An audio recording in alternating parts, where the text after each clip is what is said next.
Hello students, कैसे हैं बेटा। तो बेटा लास्ट हमने टॉपिक पढ़ा था साइक्लोट्रॉन का, ठीक है।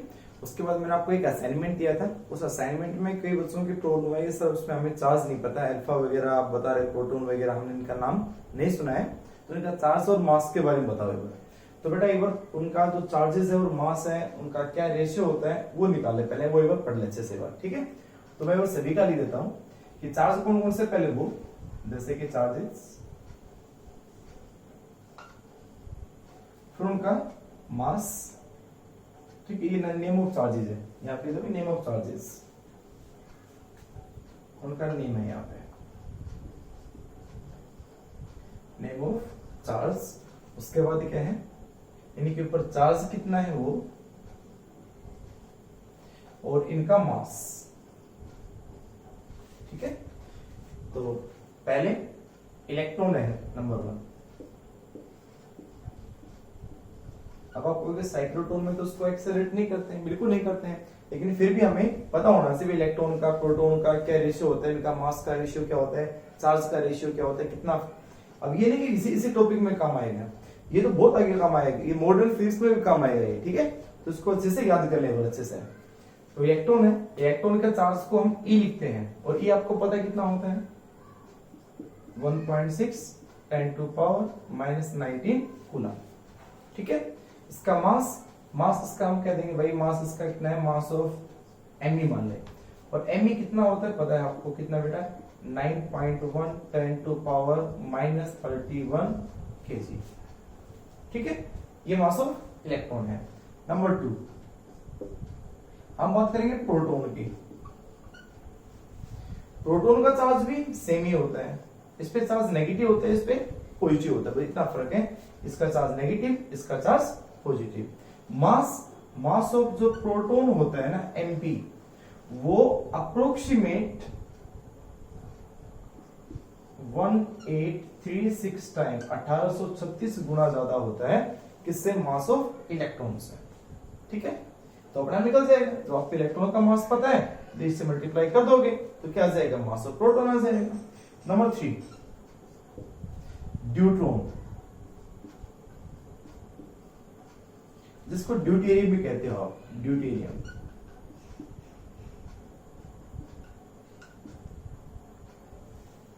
ठीक है। जैसे प्रोटॉन को क्या कहते हैं, 1s1 हाइड्रोजन के न्यूक्लियस इक्वल, और ड्यूटेरियम क्या होता है, 1s2 हाइड्रोजन का ही आइसोटोप एक तरह से, ठीक है, 1s2। और इसका जो चार्ज होता है किसका बेटा, ड्यूट्रॉन का जो चार्ज होता है वो चार्ज होता है ट्वाइस ऑफ इलेक्ट्रॉन या ट्वाइस ऑफ प्रोटॉन, 2e नहीं, ड्यूट्रॉन है 1 सेम, ये तो सेम ही है। देखो सिंपल रटने वाली बात नहीं है, यहाँ क्या लिखा है 1। फिजिक्स में केमिस्ट्री में इतना फर्क है, हम फिजिक्स में इसको बोलते हैं charge number, charge number. Chemistry में आप बोलते हो एटॉमिक नंबर, बात तो सेम ही। एटॉमिक नंबर कितने होते हैं, आपसे कोई पूछ रहे बताओ इसके अंदर नंबर ऑफ इलेक्ट्रॉन्स कितने हैं, इलेक्ट्रॉन का चार्ज देते हैं तो कितने इलेक्ट्रॉन्स हैं, 1 है। प्रोटॉन कितने होते हैं, 1 है, तो चार्ज क्या हुआ, 1 ही 1। तो वही बात है, यहाँ पे इसका चार्ज कितना है, 1, मींस किसके इक्वल है, सेम, प्रोटॉन इलेक्ट्रॉन सेम और ड्यूट्रॉन।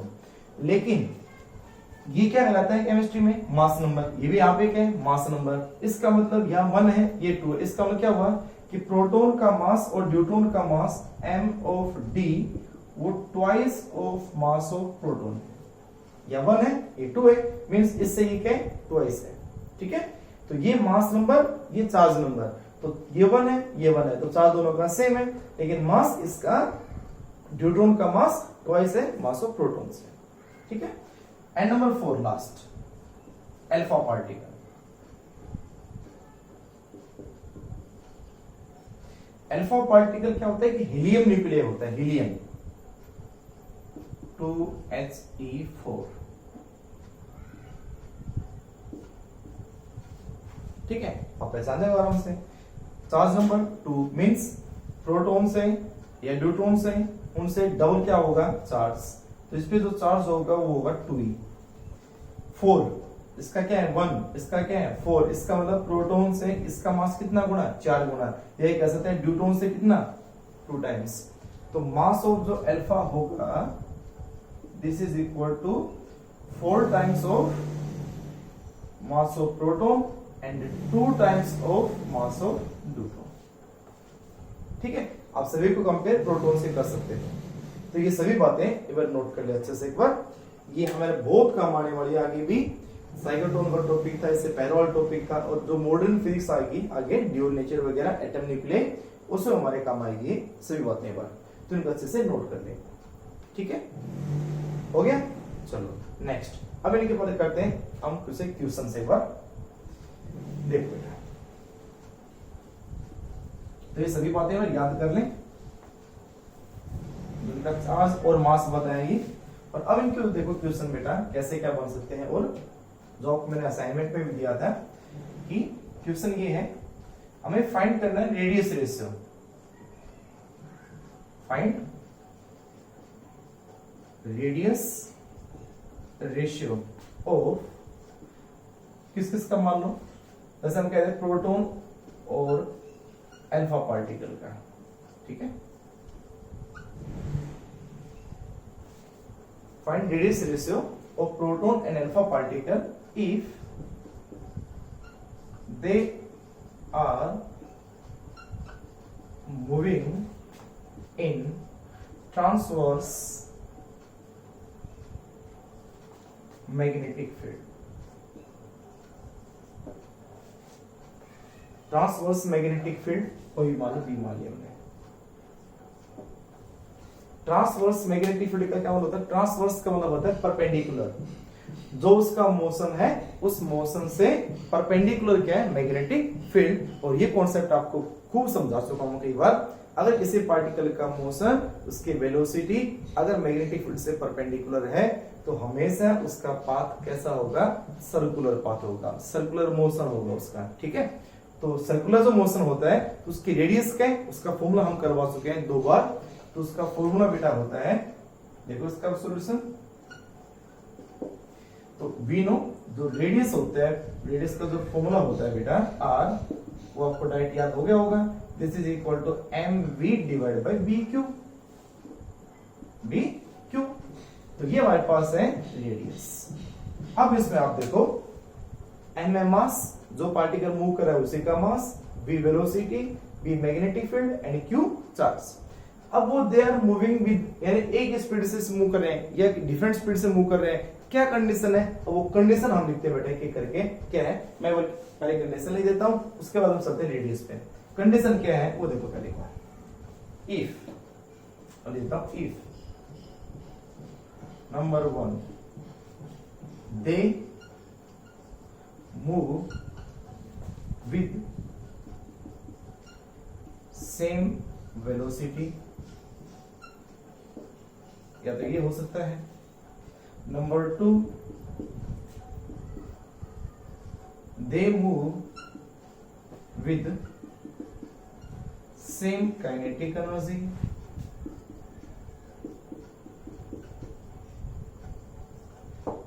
ठीक है। And number 3 they move with A constant accelerating potential।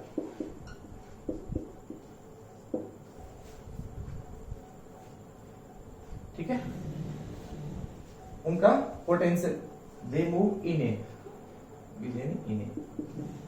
एक पोटेंशियल वहां पे प्रेजेंट है, उस पोटेंशियल में क्या कर रहे हैं, मूव कर रहे हैं, और वो पोटेंशियल कैसे है, कांस्टेंट है, एक्सेलरेटिंग पोटेंशियल। ठीक है, तो हमारे पास जो पोटेंशियल है V, याद होगा फर्स्ट चैप्टर करवाया था, वो पोटेंशियल अगर कांस्टेंट हो तो ये 3 क्वेश्चन बनते हैं इसके ऊपर, either they move with same velocity, either they move with same kinetic energy, और विद कांस्टेंट पोटेंशियल। ठीक है, तो देखो एक करके हम इनका सॉल्यूशन देखते हैं बेटा। फर्स्ट पहली बात वही, फिर रेडियस का फॉर्मूला क्या होता है बेटा, R इज इक्वल टू होता है M V divide by B Q. ठीक, उसके बाद अब आप देखो m मास हो गया, v स्पीड है, b मैग्नेटिक फील्ड है, q चार्ज है, तो ओनली यहाँ पे गिवन तो मैग्नेटिक फील्ड बस ओनली, तो ओनली b कांस्टेंट है। अब आप देखते जाओ क्या क्या और क्या गिवन है वो देख लो। फर्स्ट अगर पार्ट की बात करते हैं फर्स्ट, तो उसके अंदर सेम वेलोसिटी मींस ये स्पीड भी वेलोसिटी भी सेम है, कांस्टेंट है, तो b भी कांस्टेंट होगी, वेलोसिटी भी कांस्टेंट होगी, तो radius only depends on the mass and charge. तो ये क्या आएगा, if b and v is constant, अगर कांस्टेंट हो तो r जो आएगा वो ओनली किस पे डिपेंड करेगा, मास और चार्ज के रेशियो पे। अब एक एक करके निकाल दें। एक बार किस कौन कौन है हमारे पास, एक है प्रोटॉन और एक कौन सा है, अल्फा पार्टिकल। तो क्या करें बेटा, हम एक देंगे r प्रोटॉन, तो r प्रोटॉन में ये बन जाएगा मास प्रोटॉन और चार्ज प्रोटॉन, ठीक, इक्वेशन नंबर सेकंड। और ऐसे ही हम कह देंगे r alpha proportional to m alpha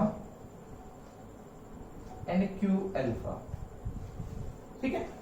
और अब इन दोनों का क्या निकाल दो, रेशियो, प्रोटॉन बाई अल्फा कर दो, अल्फा बाई प्रोटॉन कर दो, वो जो पूछा है उस क्वेश्चन में आप देख लेना। तो अगर मैं r प्रोटॉन को r अल्फा से डिवाइड करूं तो कांस्टेंट टर्म अपना हट जाएंगे, मींस या प्रोपोर्शनल की जगह क्या लग जाएगा, इक्वल। तो क्या होगा देखो, इक्वेशन याद कर लेना, पहले में सेम वेलोसिटी, दूसरे में काइनेटिक एनर्जी सेम, तीसरे में पोटेंशियल सेम, ठीक है। नोट कर लिया होगा आपने, देखो बात कलर नोट कर लीजिए इसको।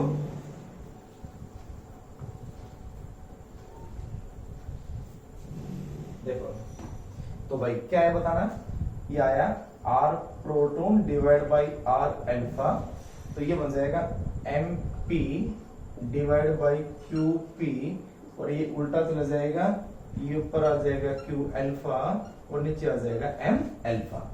और आपको समझाया था मैंने, इनका देखो मास ऑफ प्रोटॉन को हम mp रहने देते हैं, ठीक है, rp by r alpha, mass of proton और चार्ज ऑफ प्रोटॉन कैसे छोड़ दें, चार्ज ऑफ अल्फा और चार्ज ऑफ प्रोटॉन में क्या था बेटा कि अल्फा का जो चार्ज है वो ट्वाइस होता है किससे, प्रोटॉन के चार्ज से, ठीक है। और मास ऑफ अल्फा था वो मास ऑफ प्रोटॉन से कितना गुना था, 4 गुना था। अभी लिखवा थोड़ी देर पहले, अब बस कट गया, QP से QP कट गया, 2 मींस क्या है बेटा, हमारे पास आया RP and divide by R alpha, this is equal to 1/2। क्या रेशियो है, 1/2। यही कह सकते हैं क्या हमारे कितना आया कि किसका रेडियस का रेशियो ज्यादा आएगा, कौन बड़ा चक्कर लगाएगा।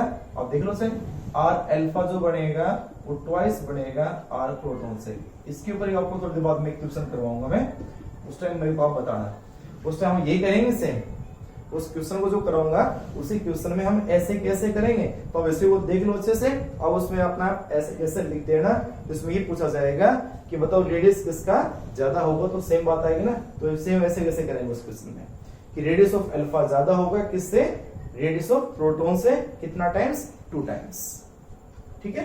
तो रेशियो पूछा जाएगा RP बाई R अल्फा, तो 1:2 आ जाएगा, या ये कर देना उसमें, ठीक है। तो ये हो गया फर्स्ट पार्ट कंप्लीट, आ गया। चलो नेक्स्ट पार्ट में क्या था, हटा दे इसको, देखो नेक्स्ट पार्ट में था if they move with the same kinetic energy. तो हमें इस फॉर्मूले को किसमें कन्वर्ट करना होगा, काइनेटिक एनर्जी में, ठीक है, ये आपने नोट कर लिया होगा। तो इसको हमें काइनेटिक एनर्जी में कन्वर्ट करना है, तो काइनेटिक एनर्जी में करें कन्वर्ट, अब कितना आएगा देखो। तो हमारे पास स्पीड, अब ये स्पीड को हटाओ, काइनेटिक एनर्जी वी नो, ये तो हो गया। काइनेटिक एनर्जी कितनी होती है बेटा,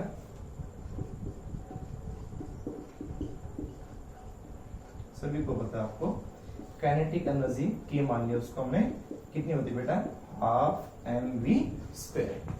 तो यहां से v की वैल्यू आप निकालोगे, तो v की वैल्यू आ जाएगी, क्या आ जाएगी बेटा, 2k/m, तो v आ जाएगा 2k डिवाइड बाई m और उसका अंडर-रूट, ठीक है।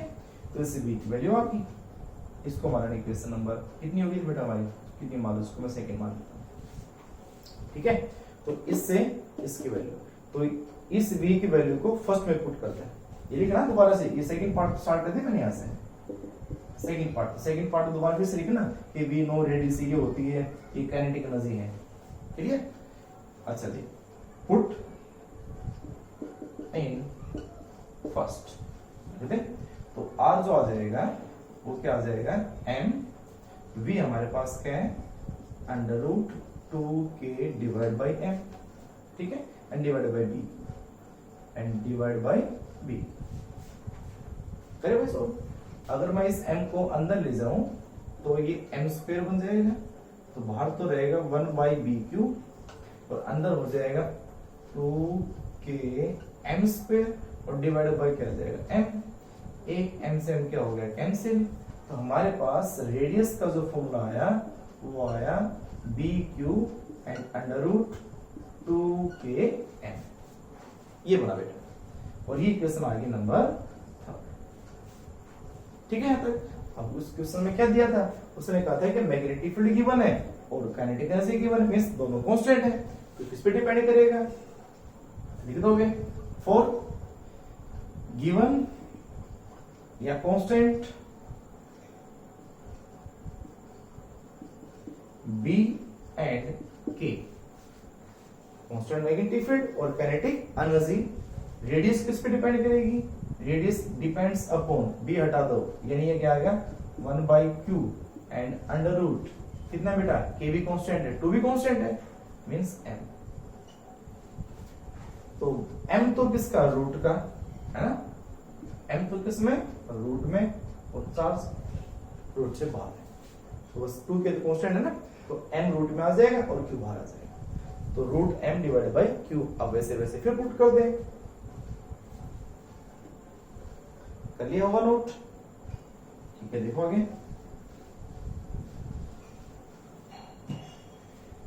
अब लिखो r प्रोटॉन कितना होगा, so r proton proportional to mass proton and q proton, ठीक है, and r alpha proportional to क्या बेटा, mass alpha and q alpha, दोनों कर दे डिवाइड, तो R P and divide by R alpha is equal to कितना है बेटा, यहाँ पे रूट हो गया एम पी डिवाइड बाई हो गया क्यू पी और मल्टीप्लाई बाई ऊपर जाएगा क्यू अल्फा और नीचे आ जाएगा रूट ऑफ एम अल्फा, ठीक है। रख दे वैल्यू, चलो भाई रखो, रूट ऑफ एम पी को तो रहने दो ऐसे कैसे है, चार्ज भी रहने दो ऐसे कैसे है। क्यू अल्फा कितना होता है, क्यू अल्फा होता है twice of Q P, proton से डबल, और मास ऑफ अल्फा क्या होता है 4 times of mass of proton, ठीक है।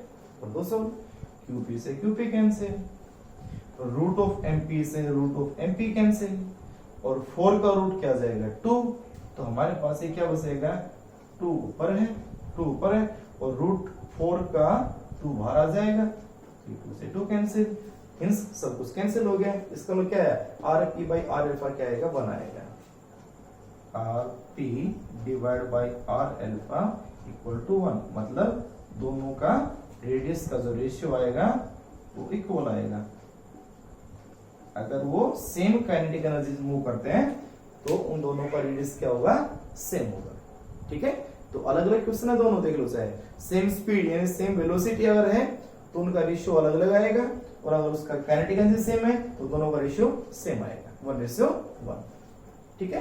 तो ये थोड़ा सा इसको अच्छे से समझना इस बात को समझ ली कि कैसे उनको डिवाइड किया है, क्या उनकी वैल्यू कैसे पुट करेंगे, ठीक है।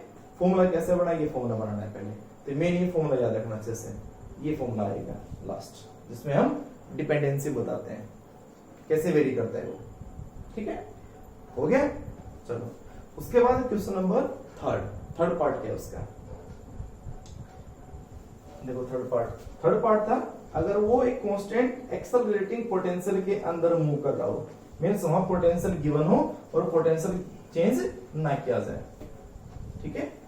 तो अब बताएं क्या फॉर्मूला बनेगा उसका, चलो अब पोटेंशियल के क्रम में फॉर्मूला तो वही था हमारे पास, number third part we no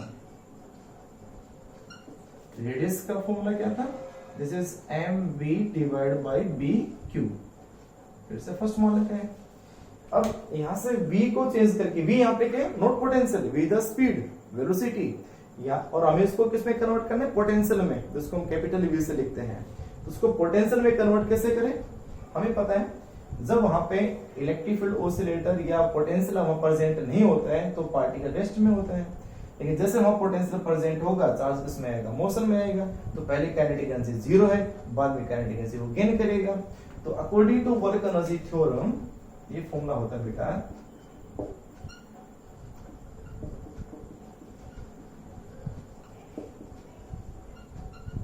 आपने पढ़ा होगा ना कि work is equal to change in kinetic energy, ये पढ़ा था ना, चेंज इन काइनेटिक एनर्जी। और वर्क किसी भी चार्ज पार्टिकल को एक पॉइंट से दूसरे पॉइंट पे मूव करने के लिए मैं आपको कॉन्सेप्ट करवाया था कि अगर मान लो चार्ज पार्टिकल Q यहाँ है, उसको यहां से लेकर किसी पॉइंट को यहां से लेकर यहां डिस्प्लेस करवाना हो, या इनफिनिटी से लेकर यहां से यहां लाना हो, कहीं भी लाना हो, तो कितना वर्क होता है वहां पे, वो वर्क क्या होता है बेटा, that work is equal to charge को जो मूव कर रहे हो वो चार्ज इनटू जिस पॉइंट पे आप लेके जा रहे हो उस पॉइंट पे कितना पोटेंशियल है। याद करना, पोटेंशियल का टॉपिक चैप्टर पोटेंशियल एनर्जी का टॉपिक, ठीक है। तो जो वर्क होता है वो होता है charge into potential difference at that point, तो चार्ज इनटू पोटेंशियल डिफरेंस, ठीक है, ये हो गया वर्क। उसके बाद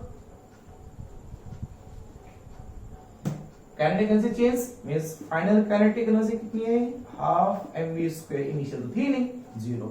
तो यहां से स्पीड की वैल्यू निकाल लोगे तो स्पीड की वैल्यू क्या बनेगी बेटा, 2qv एंड डिवाइड बाय क्या जाएगा, m is equal to v, और इसका स्क्वायर है तो क्या जाएगा, ठीक है। तो ये आ गई स्पीड, और इस स्पीड के फॉर्मूले को वापस कहां रख दें, फर्स्ट में, 14 फर्स्ट, ठीक है। तो बताओ रेडियस क्या बनी, तो r जो आ जाएगी बेटा वो आ जाएगी, दिस इज m, v हमारे पास है under root, this is 2qv और डिवाइड बाय m, और नीचे क्या है bq, फिर वही है q भी अंदर ले जाओ और m भी अंदर ले जाओ, तो q भी है ना यहाँ पे, तो क्या और क्या बनेगा इसको, और क्या कर सकते हैं, और r is equal to b को बाहर रहने दो, अंदर अंडर रूट में ले जाओ, m अंदर जाएगा तो बन जाएगा m स्क्वायर, और ऊपर क्या आया 2qv, और नीचे क्या है q भी अंदर ले जाओगे तो q स्क्वायर, और नीचे क्या है m, ठीक है। तो m अंदर गया, m स्क्वायर, q अंदर गया तो q स्क्वायर। अब एक q से ये q कैंसिल, एक m से ये m कैंसिल, तो हमारे पास रेडियस का जो फॉर्मूला बना r जो आया वो कितना आया, 1/b, और अंडर रूट में क्या बचा, ऊपर तो बचेगा 2mv, और नीचे क्या बचा, q बच गया, एक q बच गया, ठीक है, ये बचा ना, ऊपर बचेगा 2m और एक v, और नीचे बचेगा ओनली q, क्योंकि m तो कैंसिल हो गया यहाँ से, तो ये बचा बेटा। अब इसके अंदर इसको मान लो क्वेश्चन नंबर 3, क्या क्या गिवन था, मैग्नेटिक फील्ड गिवन था और पोटेंशियल गिवन था, मींस कांस्टेंट था। For constant value of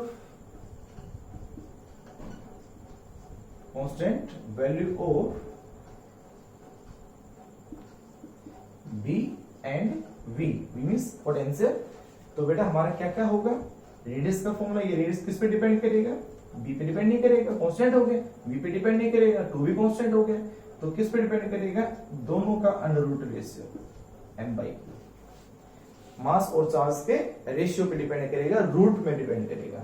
mass अगर 4 टाइम बढ़ेगा तो 2 टाइम रेडियस चेंज होगी, ठीक है। तो मास और चार्ज का रेशियो अब आप निकाल लें अंडर रूट में, कर दो शुरू फिर से दोबारा।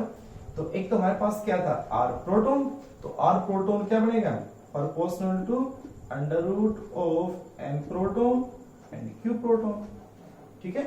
उसके बाद r अल्फा क्या बनेगा, proportional to m alpha and q alpha, ठीक। अब इन दोनों को डिवाइड करते हैं, rp बाई r अल्फा, तो rp divide by r alpha अब यह इक्वल हो जाएगा तो ये पूरा का पूरा अनरूट में ही है, सारा अनरूट में लिख लो। तो M P divide by Q P, ऊपर जाएगा Q alpha and divide by M alpha. ठीक है, सभी की वैल्यू पुट कर दो। आप इसको नोट करें जल्दी से एक बार। हो गया, चलो आगे।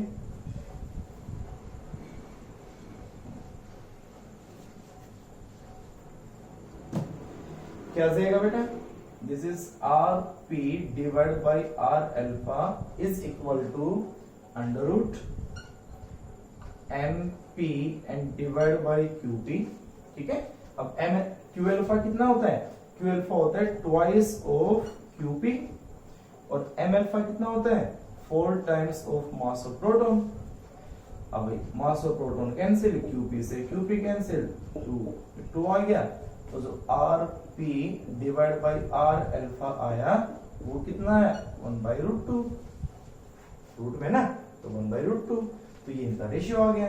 तो या तो आप इतना करके छोड़ सकते हो, या कह सकते हो आप कि जो आर अल्फा आएगा वो √2 टाइम्स आएगा रेडियस ऑफ प्रोटॉन से। तो रेडियस किसका ज्यादा है? अल्फा का ज्यादा है, √2 टाइम्स। स्पीड सेम थी तो 2 टाइम्स थी, काइनेटिक एनर्जी सेम थी तो बराबर था, और अगर पोटेंशियल सेम है तो √2 टाइम्स है। तो ये 3 क्वेश्चन आते हैं बेटा जो रेडियस रेशियो के हैं, इनको आप जल्दी से नोट करें बेटा।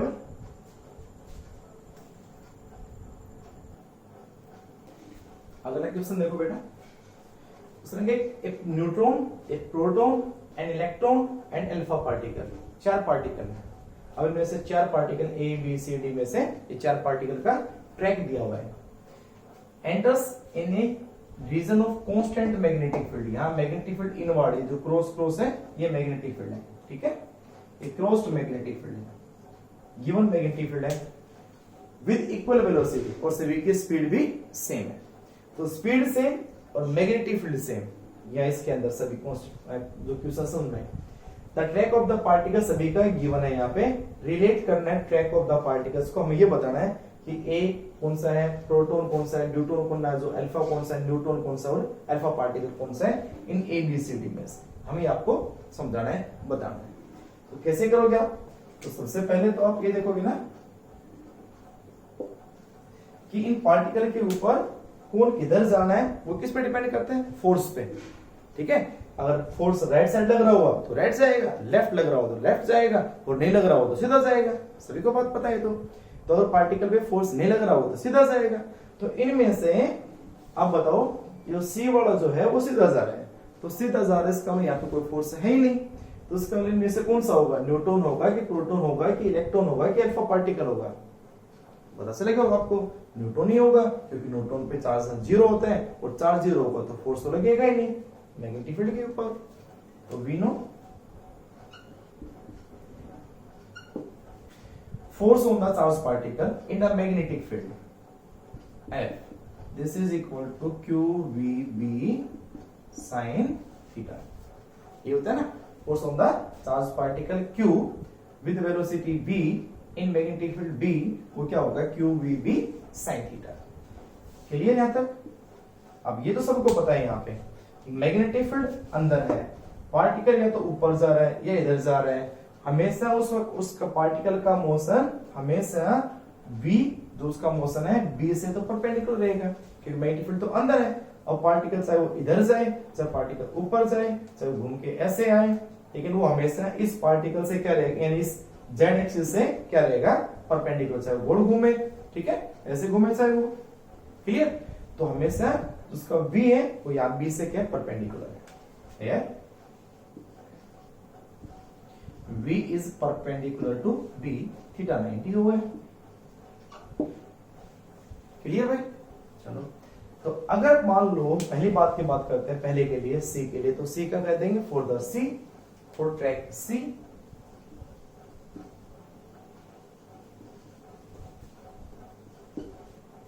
ठीक है, उसके लिए हमारे पास नेट फोर्स कितना है? 0। और नेट फोर्स 0 किसके ऊपर होता है? नेट फोर्स 0 प्रोटॉन पे 0 होगा। For proton sorry neutron Q equal to कितना होगा? 0। तो उसमें फोर्स कितना आएगा? 0 तो आएगा। तो जो ट्रैक C है वो किसका है बेटा, न्यूट्रॉन का। तो ये बात आएगी ना, ये न्यूट्रॉन के लिए है। एक हो गया खत्म। दूसरा, अब बात करोगे, देखोगे इलेक्ट्रॉन कहां जा रहा होगा, प्रोटॉन कहां जा रहा होगा, इलेक्ट्रॉन पे चार्ज कैसे है, नेगेटिव है, और जो बच गया प्रोटॉन और अल्फा पे चार्ज कैसा होता है, पॉजिटिव होता है। प्रोटॉन पे और अल्फा पे पॉजिटिव होता है, तो इलेक्ट्रॉन पे नेगेटिव है। तो आप ये देखोगे कि प्रोटॉन और अल्फा पार्टिकल वो किधर जा रहे होंगे और इलेक्ट्रॉन किधर जा रहा होगा इनमें से। तो देखो भाई, इलेक्ट्रॉन के ऊपर फोर्स करते हैं, पहले इलेक्ट्रॉन देखते हैं, इलेक्ट्रॉन का ट्रैक कौन सा होगा इनमें से। फॉर इलेक्ट्रॉन की बात करते हैं। दूसरी बात, जो फोर्स होगा F, वो कितना आएगा, किधर उसकी डायरेक्शन होगी, हम निकाल के देख लेते हैं। डायरेक्शन निकालने में क्या होता है, F equal to Q into V cross B. ठीक है, तो जो Q होगा इलेक्ट्रॉन का, चल यहाँ पे Q कर देता हूं मैं, नीचे दे दूंगा उसमें। तो F जो आ जाएगा, F vector this is equal to Q, तो किसमें हो गया, माइनस हो गया, माइनस ऑफ E। V किस एक्सिस में है, यहाँ पे इसका मोशन किसमें है, वो मोशन ऊपर जा रहा होगा या लेफ्ट में जा रहा होगा, कहीं भी जा रहा होगा, वो हम देखे ना यहाँ से। ठीक है, और उसके बाद में B यहाँ पे क्या है, इनवर्ड मींस माइनस के एक्सिस। ठीक है, तो अब से राइट हैंड रूल से बता सकते थे उसमें, वैसे नहीं तो कैसे करोगे बताओ मेरे को। नेगेटिव E हो गया, V वेलोसिटी है, वेलोसिटी यहां से कैसे जा रहा है, यहां स्टार्ट कैसे किया, ऐसे स्टार्ट कर सकते हैं। तो कैसे एक्सिस में है वो, वर्टिकल में, वर्टिकल से बाद में जाएगा इधर या फिर इधर, लेकिन गया कैसे वो, वाई एक्सिस में। तो प्लस जे, हम उसको कह सकते हैं, अगर पूरा कंप्लीट लिखे तो हम उसको ऐसे लिखते हैं बेटा, ये मैंने सीधा आपको डायरेक्शन बताने का तरीका बताया था। नहीं ऐसा होता है कि V जो बनेगा V ऑफ जे कैप, ठीक है, क्रॉस B किस में है, V ऑफ माइनस के कैप। वेलोसिटी y एक्सिस में है और magnetic field minus z axis में है। अब देखोगे J क्रॉस माइनस के, J क्रॉस के I होता है, पता होगा, क्वेश्चन नोट कर लिया आपने, कर लिया नोट। ठीक है, देखें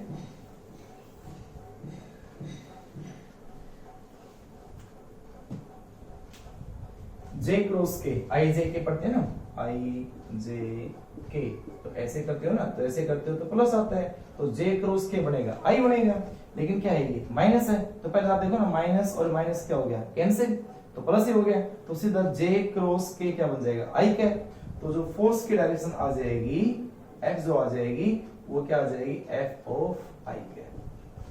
इन दोनों का क्रॉस प्रोडक्ट करोगे तो किसकी डायरेक्शन दिखाएगा, फोर्स की, तो फोर्स की डायरेक्शन क्या आ जाएगी, I कैप। अब I का मतलब क्या होता है, X एक्सिस, इसका मतलब वो पार्टिकल सीधा जा रहा था, तो X एक्सिस कौन सा होगा, इधर, तो पार्टिकल इधर मुड़ेगा, तो इधर मुड़े, और कैसा होगा पाथ, पार्टिकल हमेशा परपेंडिकुलर मूव कर रहा है, देख लो सर, पार्टिकल ऊपर मूव कर रहा है, और जब परपेंडिकुलर मूव करता है तो उसका पाथ कैसा बनेगा, सर्कुलर। तो छोड़ के इसको, इसका पाथ और इसका पाथ कैसा होगा, सर्कुलर होगा। हो सकता है किसी का रेडियस, इसका रेडियस ज्यादा आएगा, इसका रेडियस कम आ जाएगा, कम चक्कर काट का जाएगा, कम दूरी से आ जाएगा। अब ये वाला भी कैसा होगा, पार्टिकल ही कोई ना कोई, तो इसका किधर मूव किया बेटा, राइट साइड में, तो इन दोनों में देखो, ये दोनों तो लेफ्ट मूव कर रहे हैं, तो इसके ऊपर ऐसा इनमें से कौन सा पार्टिकल है जो राइट में मूव कर रहा है, तो राइट में जो मूव कर रहा है वो राइट में मूव कर रहा है, वो कौन सा बेटा, इलेक्ट्रॉन, क्योंकि इस पे फोर्स कैसा लग रहा है, किधर लग रहा है, एक्स एक्सिस में। तो कौन सा ऐसा, ट्रैक डी फॉर इलेक्ट्रॉन। सो इनमें से जो ट्रैक डी है वो इलेक्ट्रॉन है, ठीक है, आगे समझ में, क्योंकि वो इलेक्ट्रॉन राइट साइड में मुड़ा था, और राइट साइड में एक ही पार्टिकल है, दो की वजह, जैसे लेफ्ट में तो दो है, कंफ्यूज होता है कि कौन सा है, तो राइट में तो एक ही है, तो वो कौन हो गया, इलेक्ट्रॉन हो गया, तो दूसरा हो गया इलेक्ट्रॉन का। अब बात करेंगे प्रोटॉन और अल्फा। अभी तो पता चलेगा इनमें से एक प्रोटॉन होगा, एक अल्फा होगा, लेकिन हमें ये नहीं पता इनमें से कौन सा प्रोटॉन और कौन सा अल्फा। पहले क्वेश्चन को याद करो, इससे पहले वाला क्वेश्चन करवाए तो उसको याद करें एक बार, क्या था उसके अंदर, हटा दो उसको, ठीक है। तो अब बात अगर फोर्स की बात करें तो अब देखो, अगर मान लो प्रोटॉन और अल्फा होता, तो एक बार सुनो ध्यान से, प्रोटॉन अल्फा होता तो ये E प्लस होता, हटा देते हैं, हटा देंगे यहां से। मैं लास्ट कर रहा हूं किसके लिए बेटा, मैं कर रहा हूं थर्ड पार्ट, यहां से स्टार्ट करने की उसने लिखना, ठीक है। तो अब ये करेंगे for proton and alpha particle, तो F equal to Q V cross B plus होगा V ऑफ J कैप है, ऊपर जा रहे हैं, मैग्नेटिक फील्ड माइनस Z में है, तो J क्रॉस क्या बनेगा माइनस, J क्रॉस के क्या बनेगा I कैप, और ये क्या बचेगा माइनस, तो माइनस I कैप, तो फोर्स आ जाएगा, वो आ जाएगा minus of F of I cap, तो आगे लगा दो, से कहीं लगा दो, से इसके साथ लगा दो, ठीक है। तो नेगेटिव एक्स एक्सिस, तो नेगेटिव एक्स एक्सिस में कौन मूव कर रहे हैं, ए एंड बी, तो ए और बी जो पार्टिकल है वो नेगेटिव एक्स में जा रहे हैं, तो इनमें से ए और बी में से प्रोटॉन और अल्फा है।